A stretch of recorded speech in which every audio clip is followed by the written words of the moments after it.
পৃথিবীতে রয়েছে ইকোনমিক্যাল ইমব্যালেন্সমেন্ট, অর্থাৎ অর্থনৈতিক ভারসাম্যহীনতা। কারো রয়েছে অঢেল সম্পদ, কারো কানাকড়িও নেই। কেউ থাকে রাজপ্রাসাদের মতো অট্টালিকায়, আবার কারো মাথা গোঁজার ঠাঁইটুকুও নেই। কারো খেতে না পাওয়ার কারণে বুকের পাঁজরগুলো গুনতে পারা যায়, আবার কেউ বাসের 2 সিট একাই দখল করে ফেলে অতিরিক্ত স্থূলতার কারণে। পৃথিবীর সব সম্পদের মালিকই আল্লাহ রব্বুল আলামিন। কেউ হয়তো বলবে, কেউ মেধা খরচ করে বিশাল সম্পদের মালিক হয়েছে। তার উত্তরে বলা যায়, সে তো নিজেকে সৃষ্টি করেনি, সে তো নিজেই স্রষ্টার সম্পদ।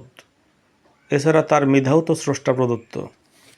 শারীরিকভাবে পরিশ্রম করে অথবা উত্তরাধিকার সূত্রে প্রাপ্ত সম্পদশালী ব্যক্তির ক্ষেত্রেও একই কথা প্রযোজ্য।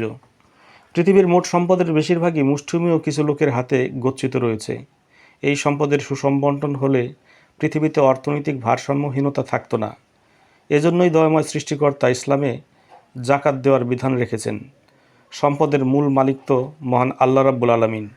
আসুন আমরা জাকাত দেওয়ার বিধানকে আরও বেশি কার্যকরী করে পৃথিবীকে আরও মানবিক করে গড়ে তুলি। আমিন।